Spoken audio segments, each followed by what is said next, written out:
नमस्कार, बहुत स्वागत है आपका। आप देख रहे हैं हमारी खास पेशकश। मैं हूं आपके साथ शिल्पा तोमर। दिल्ली के जंतर मंतर पर रविवार को जमकर बवाल हुआ।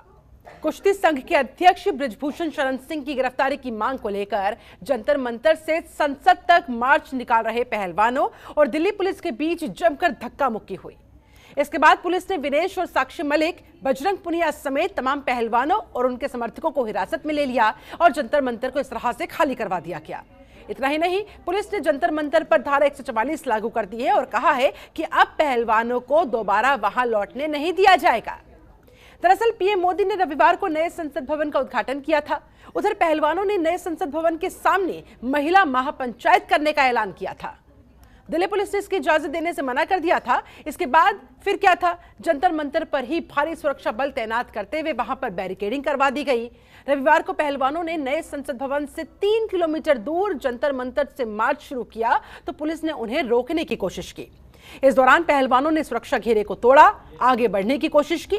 इसके बाद प्रदर्शनकारियों और पुलिस कर्मचारियों के बीच जमकर धक्का मुक्की की तस्वीरें सामने आई। हाथापाई वहां पर हुई और इस बवाल के बाद दिल्ली पुलिस ने जंतर मंतर को खाली करवा दिया।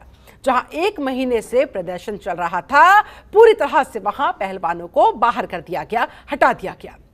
पुलिस का कहना है कि अब पहलवानों को वहां पर दोबारा वापस नहीं लौटने दिया जाएगा। पुलिस ने कहा कि दिल्ली से 700 लोगों को हिरासत में लिया गया है। वहीं तीनों पहलवानों समेत 109 को जंतर मंतर से हिरासत में लिया गया। हालांकि शाम को ही विनेश फोगाट, साक्षी मलिक समेत सभी महिला प्रदर्शनकारियों को फिर रिहा भी कर दिया गया। ऐसे में सवाल उठता है, आखिर पहलवानों की अब आगे की क्या होगी रणनीति? आज इसी पर करेंगे बात। देखो, कल जो भी सिचुएशन हुई वो बहुत ही खराब थी। हम शांतिपूर्वक मार्च कर रहे थे, करना चाहते थे, करने तो दिया ही नहीं। जंतर मंतर से सिर्फ 10 कदम से ही पूरा बैरिकेडिंग था। तो हमने रिक्वेस्ट भी की कि प्लीज़ जाने दो। हमारी कॉल दी हुई है हमारे बड़े बुजुर्ग ने, हमें वहाँ पंचायत करनी है महिला सम्मान के लिए, लेकिन 10 कदम से ही उन्होंने बैरिकेडिंग स्टार्ट कर दी। हमने आगे बढ़ना स्टार्ट किया तो उन्होंने जो है पुशिंग स्टार्ट कर दी कि आप आगे नहीं आ सकते हो। तो उस पुशिंग में वो हमें डिटेन करने लगे, लेकिन हमने भी अपने आप को रोकने की कोशिश की कि मत आगे जाओ, मत लेके जाओ, बस में मत लेके जाओ। हम शांतिपूर्वक ही तो आगे बढ़ रहे हैं, लेकिन ज़बरदस्ती उठा के, आपने वीडियोस देखी होगी कि हमें बस में डाल दिया गया और डिटेन कर लिया और उसके बाद हमें फिर शाम को 6 बजे छोड़ा उन्होंने। ये भाजपा का नारा एक्सपोज हुआ ना इस बात पे। जो बेटियों का साथ देने की बात करते थे, बेटियों के सम्मान की बात करते थे, आपने देख लिया क्या सम्मान किया भारतीय जनता पार्टी ने। ये केवल दिखावटी नारे थे भारतीय जनता पार्टी के, और दिखावटी नारे इसलिए थे कि उन्हें वोट चाहिए था। वोट मिल गया, उसके बाद अपमानित करेंगे आप। सर, अभी जो जिस तरह से डिप्टी सीएम वोट डालने आए थे, प्रदेश भर में, उत्तर प्रदेश, हरियाणा, पंजाब, राजस्थान, इन सब जगह लोग जो वहां पर जा रहे थे उनको रोका गया, उनकी गिरफ्तारियां हुई और रात तक वे लोग फिर 12 बजे तक वे लोग छोड़ते हैं। पुलिस का गलत रवैया रहा। जो पहलवान वहां पर धरने पे थे उनके साथ में, और ये मुद्दा जहाँ भी किसान संगठन और खाप पंचायतों की मीटिंग होगी, ये मुद्दा पूरे देश में रहेगा। हम अपनी मीटिंगें करेंगे, उसमें इस एजेंडे को रखेंगे। सरकार ये है कि अपने लोगों को सरकार फायदा देती है, अपने लोगों को फायदा देती है। इससे पहले भी रिपोर्ट दर्ज हुई तो लोग गिरफ्तार हुए। पॉस्को की धाराएं जब लगती है पॉस्को, तो गिरफ्तारी पहले होती है और पूछताछ बाद में। लेकिन इस केस में मुकदमा लगने के बाद में भी गिरफ्तारियां नहीं है। और इसी पर बात करने के लिए, चर्चा करने के लिए हमारे साथ इस समय 2 खास मेहमान जुड़ गए हैं। जल्दी से तारुफ करवा देती हूँ। हमारे साथ कांग्रेस प्रवक्ता डॉक्टर वरुण पुरोहित जुड़ चुके हैं। बहुत स्वागत है सर आपका। और हमारे साथ स्टूडियो में मौजूद है किसान नेता भगत सिंह तोमर। आपका भी भगत जी बहुत बहुत स्वागत है। चर्चा की शुरुआत भगत सिंह तोमर आप ही के साथ। देखिए, प्रदर्शन के स्ट्रिंग से, धरने के स्ट्रिंग से पहलवानों को तो बाहर किया ही गया, साथ ही साथ किसानों के ऊपर भी जिस तरह से लाठियां भाजी गई, जिस तरह से वहां पर हाथापाई की स्थिति देखने को मिली, जिस तरह से आप लोगों को रोकने की कोशिश की गई, अब आगे क्या रणनीति अपनाएंगे आप लोग? देखिए, रणनीति स्पष्ट है कि एक तरफ लोकतंत्र का एक मजबूत पक्ष सामने आया, नई संसद का उद्घाटन, हाँ। और देखा जाए तो लोकतंत्र में इस तरीके से लाचार्ज होना तो कहीं ना कहीं इस पे क्वेश्चन मार्क लगाता है, सवालिया निशान खड़ा करता है कि हमारी व्यवस्था किस तरीके से काम कर रही है। इसके साथ साथ जो भी आगामी इनकी प्रणाली होगी, किसान संगठनों ने पूरा साथ दिया है, लेकिन इसमें कुछ चीज़ें ऐसी ध्यान देने की बातें हैं कि हमें जो हमारे जो भाई बहन बैठे हैं, जो रेसलर पहलवान हैं, उनको भी ये चीज़ सोचनी चाहिए कि इसको राजनीति अखाड़ा ना बनाया जाए, क्योंकि देश की अस्मिता और अखंडता का सवाल है। इस चीज़ को अगर हम आगे लेकर जाएंगे तो देश पे कहीं क्वेश्चन मार्क लगेगा, हमारे सम्मान, हमारे जो नीतियां हैं उस पर कहीं ना कहीं एक सवालिया निशान बनेंगे। इस चीज़ पे जो हमारे रेसलर भाई बहन हैं उनको भी सोचना है कि आगे की पृष्ठभूमि किस तरीके से कि जब संसद का उद्घाटन हो रहा था और वहां पर जाने के लिए रोक लगाई हुई थी, तो वहां शांति मार्च ही क्यों निकालने की जरूरत थी? इस पर भी ये सोचना होगा कि नेक्स्ट डे या किसी और दिन भी सोचा जा सकता था। यानी कि कल का बहुत इंपॉर्टेंट दिन था, कल का बहुत ऐतिहासिक दिन था। कहीं ना कहीं ये स्ट्रेटेजी पहलवानों की गलत हो गई, क्योंकि देखिए महीने भर से वहां पर वो बैठे हुए थे, अपने प्रदर्शन कर रहे थे, धरना दे रहे थे, अपनी मांगों को रख रहे थे, लेकिन एक गलत कदम और देखिए उन्हें वहां से हटा दिया गया और ये भी कहा गया कि अब बैठने दिया जाएगा। देखिए बैठने का कि कहीं पर भी ये धरना प्रदर्शन होता है और स्पेशल जंतर मंतर एक अपने आप में ऐतिहासिक पृष्ठ एक स्थान है कि लेकिन ये गलत है कि वहां पर नहीं किया जाएगा, होना चाहिए। और इसके लिए पूरे किसान किसान संगठन मैं कहूं कि ये रणनीति ठीक नहीं थी कि जिस दिन लोकतंत्र मजबूत हो रहा था, वहां पर पृष्ठभूमि तैयार हो चुकी थी, उद्घाटन हो रहा था, तो उस दौरान वो चीज ठीक नहीं थी। मिलाकर कहीं ना कहीं सरकार को भी मौका मिल गया कि भाई देखिए पूरी दुनिया की निगाहें हिंदुस्तान पर लगी हुई थी और ऐसे में जाहिर तौर पर कोई भी देश नहीं चाहेगा कि ऐसे कोई हंगामे वाली तस्वीर विश्व पटल पर जाए या फिर चिचा लीडर का सामना करना पड़े, फजीहत का सामना करना पड़े। चलिए ठीक है भगत जी, आप हमारे साथ बने रहे। हमारे साथ डॉक्टर वरुण पुरोहित जी भी जुड़े हुए, जो कहेंगे कल की तस्वीरें, वो हंगामा, कहीं ना कहीं स्ट्रेटेजी, रणनीति पहलवानों की तरफ से जो बनाई गई थी वो उन्हीं पर भारी पड़ गई। ये कदम जो उठाया गया उनकी तरफ से कहीं ना कहीं गलत पड़ता हुआ। शिल्पा जी, हमारी बच्चियों, लड़कियों, कन्याओं के साथ जो बर्बरतापूर्ण सलूक किया उसकी मैं निंदा करता हूं और भर्त्सना करता हूं। एक तरफ आप कह रहे लोकतंत्र के मंदिर का उद्घाटन, देखिए नई बिल्डिंग तो बनी नहीं है, रिनोवेट हुई यूं माना सकते हैं, पार्लियामेंट पहले भी थी और पार्लियामेंट का सत्र चलता है, जब प्रदर्शन होते हैं कि नहीं होते हैं, लोग जाते हैं कि नहीं जाते हैं, क्या वो गलत है क्या? हाँ, ये आप कह सकते हो क्योंकि ये पॉलिटिकल लोग नहीं है, पहलवान लोग हैं, मेडल जीता है इन्होंने देश के लिए। जब ये जीत के आते हैं, जब तो प्रधानमंत्री जी सरकारें जा जाके इनके साथ फोटो छिका के अपने फोटो सेशन करते हैं। जब बच्चियां इतने दिन से वहां बैठी हुई थी तो आपका उनका दर्द नहीं झलक रहा था क्या? सुप्रीम कोर्ट के आदेश से एफआईआर करते हो इनके लिए 6 घंटे 8 घंटे में एफआईआर कर देते हो। ये पूरा देश इस बात को देख रहा है किस प्रकार से राक्षसी मनोवृत्ति, असंवेदनशीलता देश के अंदर छाई हुई है। आप किसी भी लड़की के साथ अन्याय होता है तो तुरंत क्यों नहीं कार्रवाई करते हो? और ये तो इतने जो हमारे गोल्ड मेडलिस्ट दूसरे मेडल लेकर के आए पूरे मतलब वर्ल्ड जो एरिना है स्पोर्ट्स का, उसमें मेडल लेके आते हैं और उनके साथ ऐसी घटनाएं होती है, तो ये मतलब इसके क्या शब्दों का उपयोग करूं मैं? शर्म तो शब्द मैं उपयोग करता नहीं हूं कभी डिबेट्स में, पर निंदा और भर्त्सना की जा सकती है।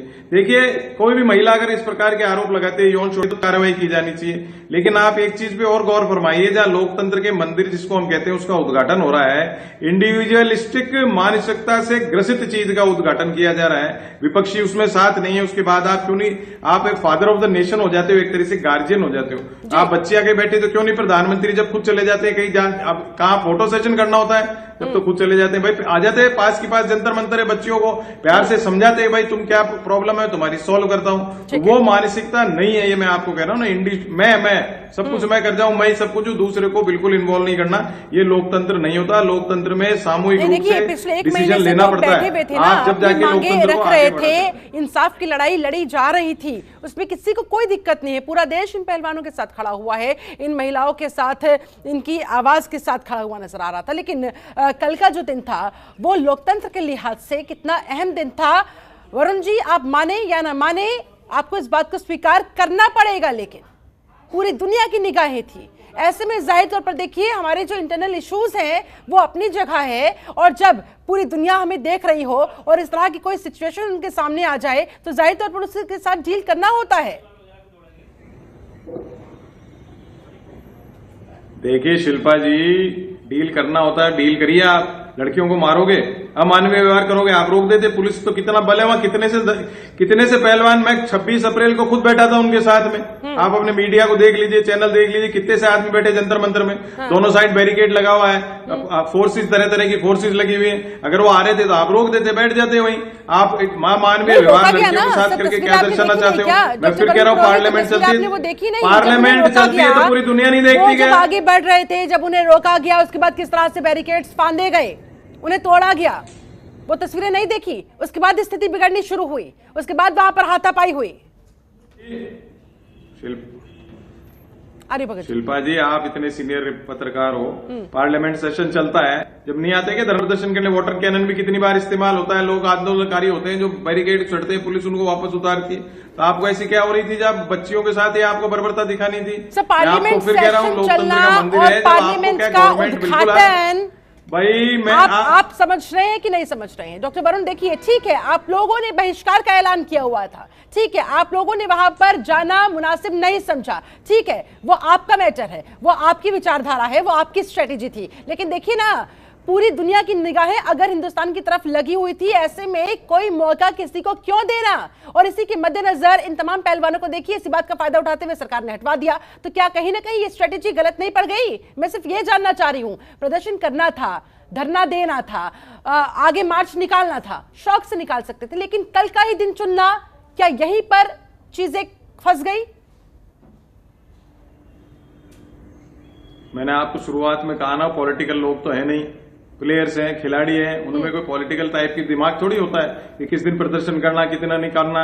इसलिए उनको आप बार बार कहो राजनीतिक थे ही नहीं, राजनीतिक होते तो अपने तरीके से आंदोलन करते। मैं आपको वही समझाना चाह रहा हूँ, लोकतंत्र की आप बात कर रहे हो, जिस लोकतंत्र के मंदिर के उद्घाटन को करने जा रहे हो, आप विपक्ष को साथ नहीं ले रहे हो, आप तो बात ही नहीं करना चाहते हो। भाई मैं आपके इंडिविजुअलिस्टिक एक मनोवृत्ति से ग्रसित हो आप, कि मैंने सब कुछ किया, 2014 के बाद कुछ हुआ ही नहीं है। इस मनोवृत्ति से आप कैसे लड़ोगे? यही तो लोकतंत्र की दिक्कत क्या चल रही है लोकतंत्र। लेकिन जब विपक्षों को साथ लेने की कोशिश की जाती है तो आप लोग बात करने के लिए तैयार नहीं रहते हैं। और देखा होगा सर आपने आरजेडी की तरफ से किस तरह से तस्वीर के साथ हमारे देश की संसद की तुलना उन्होंने कर डाली थी। ऐसे विपक्ष से क्या उम्मीद लगाई जा सकती है? फिर ये तो देखिए, बात तो सरकार की छोड़िए, लोगों तक भी ये संदेश पहुंच रहा है कि दरअसल विपक्ष की मंशा क्या है। चलिए, आज वो मसला है नहीं, आज जो मसला है वो पहलवानों का है, हम इस पर लगातार कर रहे हैं बात। भगत सिंह तोंगड़ साहब हमारे साथ लगातार जुड़े हुए हैं, किसान नेता है। भगत जी, एक बार फिर से आपका रुख करते हुए, आप कुछ कहना भी चाह रहे थे भगत जी, अपनी बात भी रखिएगा। साथ ही सर, सीधा सा सवाल इतना कि अब आगे ये पहलवान क्या करेंगे? आपकी इनसे लगातार बातचीत चल ही रही होगी। तमाम किसान नेता भी कल हमने देखा कैसे दिल्ली के बॉर्डर्स पर पहुंचे थे इन पहलवानों के समर्थन में, लेकिन उन्हें भी रोक दिया गया, उन्हें भी वहां से वापस कर दिया गया। तो अब आगे क्या रास्ता नजर आ रहा है? देखिए, जो जितने हमारे भाई बहन वहां बैठे हैं, मातृशक्ति बैठी है और काफी संगठन किसानों के साथ में है, क्योंकि होना भी चाहिए, क्योंकि ये बात कोई एक नेशनल लेवल की नहीं है, ये इंटरनेशनल लेवल की बात है, हमारी अस्मिता की बात है। तो इसमें पहले तो उनको थोड़ा समय लेना चाहिए, क्योंकि कल की जो घटना घटी है उससे जो ना वो मानसिक रूप से टूट चुके हैं। क्योंकि कोई भी रीजन रहा होगा संसद पे कूच करने का, जहां पर फूल बरसने चाहिए तो वहां पर लाठियां भांजी गई। ऐसा ये रीजन क्यों हुआ, किस वजह से यहां पर ये बात आई? क्योंकि अभी वरुण जी कह रहे थे कि जो सेशंस चलते हैं, सेशन तो बार बार चलेंगे साल में, लेकिन उद्घाटन तो ऐतिहासिक है, वो तो सदियों में कभी कभार आएगा और ना जाने 100 साल बाद हमें देखने को मिले। तो इस दिन तो फूलों से वर्षा होनी चाहिए थी। इनके आपसी मतभेद कुछ भी हो सकते हैं नेताओं के, वो जाएं या उसका बाइकआउट करें, कुछ भी करें, लेकिन जो देश के लिए मेडल लेकर आ रहे हैं, वो मेडल आज फुटपाथ पर बैठे हुए हैं, उनको पैरों के तले से कुचला जा रहा है। तो वो क्यों हो रहा है? क्योंकि ये रणनीति, मेरे हिसाब से ये रणनीति ठीक नहीं थी। उसको किसी पर्टिकुलर डे पर तैयार किया जा सकता था, परमिशन ली जा सकती थी। अब सवाल आ जाता है कि आगे की तैयारी क्या होगी, क्योंकि आगे की तैयारी हमारे जितने रेसलर्स है ये बहुत अच्छे से जानते हैं कि किस तरीके से उनको प्लानिंग करनी है, कैसे करनी है, और वो करेंगे इस चीज को, क्योंकि ये इशू कोई छोटा इशू नहीं है, ये बहुत बड़ा इशू है। इसके लिए पूरा देश उनके साथ में है। जो गलत कर रहा है उसके लिए भी लड़ी जा रही है, क्योंकि ब्रजभूषण के खिलाफ FIR हुई है। लेकिन एक चीज मैं इसमें ऐड करना चाहता हूं कि सुप्रीम कोर्ट ऑर्डर देता है FIR के लिए, तब FIR होती है। और जब ये हमारे रेसलर भाई और बहन जब यहां से निकलते हैं मार्च करने के लिए तो कुछ चंद मिनटों में ही एफआईआर हो जाती है, पलक झपकते ही हो जाती है। तो ऐसी स्थिति हम किस तरीके से देखें दिल्ली पुलिस को? इस पे सवालिया निशान होता है कि सुप्रीम कोर्ट के कहने से एफआईआर हो रही है और यहां पर एफआईआर नहीं हो जाती, और यहां पर तुरंत एफआईआर हो जाती है उनके खिलाफ। तो ये चीज देखनी होगी। तो कहीं ना कहीं जो हमारा जो धरना है इन भाइयों का, उसको ये सुचारू रूप से चलाएंगे, लेकिन इसको राजनीतिकरण ना करके अपने सही तरीके से इस पे काम किया जाए, मजबूत होकर। कहीं ना कहीं पहलवानों के इस प्रदर्शन का जिस तरह से राजनीतिकरण करने की कोशिश हुई, वो कहीं ना कहीं आड़े आ गई। बिल्कुल आई होगी, क्या जरूरत थी? क्योंकि अभी भाई साहब ने बताया, वरुण जी ने, कि उनको पता नहीं था, वो चले गए। ऐसा किसी का नहीं होता है, पूरी प्लानिंग होती है, पूरी उस पर प्लान किया जाता है, तब जाकर कोई मार्च किया जाता है। क्योंकि पहले नोटिस जाते हैं दिल्ली पुलिस के लिए कि सर हम मार्च निकालना चाह रहे हैं, वहां से वहां तक जा रहे हैं, 2 या 3 किलोमीटर की दूरी पर संसद है। तो वो एक सेंसिटिव एरिया है, संसद एक सेंसिटिव एरिया है जहां पर, और कल का तो जो माहौल था वो पहले से ही सेंसिटिव था, क्योंकि बहुत सारे राजनीतिक दल सेंसिटिव माहौल के बीच, इसी ऐतिहासिक दिन के बीच ये जो सब कुछ हुआ, जाहिर तौर पर इस पर बहुत सारे प्रश्न चिन्ह लगते हुए हमारे साथ इस पर आगे चर्चा को बढ़ाने के लिए sports legal expert Surender Kaliraman ji इस समय जुड़ चुके हैं। सुरेंद्र जी, बहुत बहुत स्वागत है आपका जनता दल टीवी पर। सुरेंद्र जी, आपसे सीधा सवाल, पहला सवाल यही कि जो कल इन पहलवानों के साथ हुआ, क्या वो सही हुआ, या इन पहलवानों ने जो कल किया क्या वो सही था? बताऊंगी आपको, तो पहलवानों के साथ हुआ, ये देश का दुर्भाग्य है, खेल का दुर्भाग्य है कि ऐसे हमारे आला कमान बैठे हैं जो खिलाड़ियों की जो बातें उनको ध्यान नहीं दे रहे। तो ऐसा है जो भ्रष्ट है, करप्ट, उनको अरेस्ट करना चाहिए। लीगल रेमेडी है, पोक्सो का मुकदमा है, तुरंत अरेस्टिंग बनती है। एज पर लीगल एक्सपर्ट देखें तो तुरंत अरेस्टिंग बनती है। कितने मुकदमे हैं जिसमें तुरंत अरेस्ट किया गया है? ठीक है, इन्वेस्टिगेशन आपने की, लेकिन उसके बाद भी आपने कोई आउटपुट नहीं दिया, ना देश को दिया, ना पहलवानों को दिया, ना समाज को दिया आपने। तो आपकी ड्यूटी बनती थी कि इन्वेस्टिगेशन आपने की, इन्वेस्टिगेशन अरेस्ट करते। और जो कल का जो प्रदर्शन था खिलाड़ियों का, वो समझो ये एक वर्ल्ड का इतिहास का सबसे बड़ा आंदोलन खिलाड़ियों का हुआ है। आजादी के बाद पहली बार इतने अर्जुन अवार्डी से पद्मश्री मैदान पे बैठे हैं, ग्राउंड पे बैठे हैं, लेकिन उनको न्याय नहीं मिला। उनको खिलाड़ियों के साथ किया गया वो दुर्भाग्यपूर्ण है। लेकिन सर देखिए, न्याय के लिए क्या कानून को ही हाथ में लिया जा सकता है? क्या ये छूट दी जा सकती है? मैं बताऊं मैडम आपको, जो कल एक एफआईआर दर्ज की है खिलाड़ियों के खिलाफ, ये एक हास्यास्पद है। आप जंतर मंतर बैठे और वहीं पर एफआईआर दर्ज कर रहे हो। अगर आप पार्लियामेंट के पास जाते तभी तो एफआईआर दर्ज करते हैं आप। आप उसी प्रेमाइस से बैठे हुए हो और वहीं पर आप एफआईआर दर्ज करें उनके खिलाफ में। तो एक हास्यास्पद है, वो वहीं बैठे हुए थे, आसपास ही थे, उनको इट मींस की वहाँ उनको इन्होंने परमिट किया वहाँ बैठने के लिए। अभी तो वहीं थे वो, ना बजबूसी कोर्ट के पास गए थे, ना पार्लियामेंट के पास गए थे, ना वो। अब देखिए सर, आप ये समझाइए, विनेश फोगाट हो गई, साक्षी मलिक हो गई, बजरंग पुनिया, इनके खिलाफ जिस तरह से अब एफआईआर दर्ज हुई है, क्या उस एफआईआर में लिखा गया है और इस तरह से इनकी मुश्किलात किस हद तक बढ़ती हुई आगे नजर आ रही है? ये अपना धरना देखे, ये अपना प्रदर्शन संभाले, ये अपनी न्याय की मांग को आगे बढ़ाए, या फिर एफआईआर के इस चक्कर में फंसे? देखो, जो खिलाड़ियों ने ठान लिया है वो आपकी लड़ाई के लिए वो मुकदमे भी लड़ेंगे, उनके पास एफआईआर भी दर्ज हुई है, लेकिन एफआईआर जो दर्ज है वो सरकारी काम में बाधा पहुंचाने की है। उन्होंने कोई भी सरकारी काम में बाधा नहीं पहुंचाई है। वो देखो चारों साइड। लेकिन सर, इतना बड़ा इवेंट चल रहा था, एक ऐतिहासिक दिन था, जाहिर तौर पर देखिए, जैसा कि भगत सिंह तोमर साहब ने भी कहा कि ये 100 साल में, 150 साल में, 200 साल में एक बार होता है, जो कल 28 मई 2023 के दिन हुआ था। ऐसे में क्या उसी दिन ये सब कुछ करना था? क्या उसी दिन इस मार्च को निकाला जाना था? और देखिए, क्या ये स्ट्रेटेजी उन पर भारी नहीं पड़ गई? अगर शायद किसी और दिन को ये चुनते तो आज वो वहां पर अपना प्रदर्शन कंटिन्यू कर पाते, लेकिन उन्हें वहां से हटा दिया गया, रवाना कर दिया गया, सारे टेंट वेंट सब उखाड़ दिए गए। ये तो सरकार की और जो है ना बल्कि की नैतिक जिम्मेदारी बनती थी। जिस तरह मौका मिलता है इनकी बात मान लेते, इनके लिए कोई एक अच्छा जो है पॉलिसी लेके आते कि इनको जो है ना न्याय मिल जाता, तो बताते नहीं। तो नैतिक रूप से तो जिम्मेदार है सरकार है, पर बिजनेस से जिम्मेदार है। अच्छा। इन पहलवानों को तो हमने इन्होंने पहले कॉल कर दिया था कि 28 तारीख को ये करेंगे, अपना एजिटेशन शांतिपूर्वक करेंगे और किसी तरह का हिंसा प्रयोग नहीं करेंगे। तो इन्होंने पहले कह दिया था कि भारतीय हर नागरिक को आपको परमिशन देना चाहिए, उनको एक हक है अपनी बात रखने का। चलिए, ठीक है, हक है अपनी बात रखने का, लेकिन ये भी तो सोचना होगा ना कि देखिए, लोकतंत्र का सबसे बड़ा मंदिर उस मंदिर का उद्घाटन कल हो रहा था, उस समय ऐसी तस्वीरें सामने आना जाहिर तौर पर फिर ये मुश्किलात पैदा होती हुई, और उल्टा किसके लिए? पहलवानों के लिए। अब आगे वो क्या करेंगे, इसलिए ये सवाल बार बार पूछा जा रहा है, जहन में आ रहा है। हमारे साथ ज्ञान सिंह सहरावत जी भी जुड़ गए हैं, पहलवान है। बहुत बहुत स्वागत है सहरावत साहब आपका।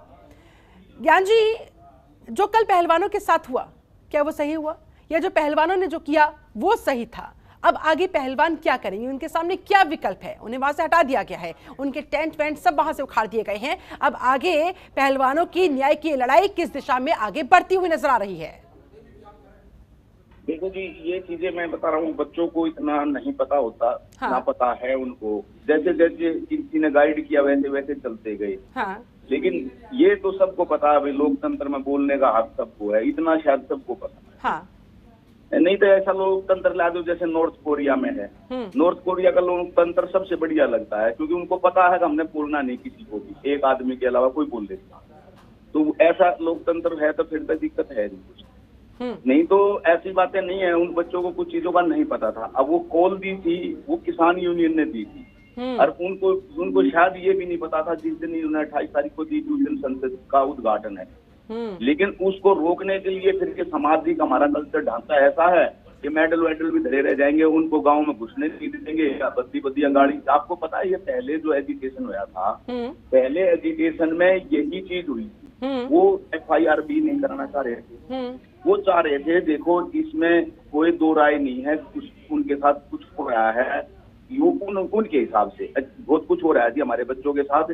हम FIR वगैरह करा के किसी बच्चों को बदनाम नहीं करना चाह रहे। हाँ। हम चाह रहे हैं कैसे करके इसको इसके परिवार से कुश्ती छुड़वा लो, जो कि एक वॉलंटरी सर्विस है। एक वॉलंटरी सर्विस को बीजेपी के एक MP ना मान के, बीजेपी अब पार्टी उसको मतलब बीजेपी पार्टी मानती थी, बीजेपी पार्टी पे एलिगेशन है तो, जबकि उन्होंने एक बीजेपी के MP पे भी नहीं लगाए थे, रेसलिंग फेडरेशन ऑफ इंडिया के प्रेसिडेंट पर लगाए थे। वो सच्चे झूठे हैं, वो तो इशू बाद में होता रहता। सरकार को, अरे ये चीज मैं अपना पर्सनल मानना है, सरकार को ऐसा नहीं हो सकता, उनको नहीं पता वो कैसा, और उन्होंने ये किया कि नहीं किया। ये मेरा जो विश्वास हो 100% ये है, आपके हर बड़े नेता को पता है अब उन बच्चों के साथ क्या हुआ है क्या नहीं हुआ। ये मैं चाहे रूल कल आए परसों आए, मैं बहुत ज्यादा ये कानून की जिनके चक्कर में ना भी पढ़ूं, तो मैंने आपको एक चीज बता दी है कि ये नहीं मान सकता मैं, उनको ना पता था, किसी को ना पता है, और वो बच्चे नहीं चाहते थे किसी बच्ची का भी नाम आए। इसको उकसाने वाले कौन हैं? इसको पहले ही बीजेपी सरकार से आराम से मांगा था, नेता उन्होंने मंत्री जी से मिले थे, मंत्री जी ने उनको टाइम भी दे दिया था, वो चले भी गए थे बिना किसी के नाम लिए। तो यही तो दिक्कत हुई। अब घर वाले उनके पीछे लग गए, गांव वाले, ये तुम तो झूठ बोल रहे थे, तुम्हारे पास कुछ है ही नहीं, वो नेता तो नेशनल भी कराने लग गया, मतलब तुम गलत हो। ठीक है, कहीं ना कहीं कुल मिलाकर आपको लगता है कि ये पहलवान मिसगाइड हो गए हैं, और ये बच्चे हैं, इनको ज्यादा कुछ पता था नहीं, और इस तरह से अपनी रणनीति को ये लगातार आगे बढ़ाते गए, और कहीं ना कहीं ये अल्टीमेटली उनके ऊपर भारी पड़ गई। ऐतिहासिक दिन इस तरह से मार्च निकालने की, इस तरह के प्रदर्शन को आगे बढ़ाने की।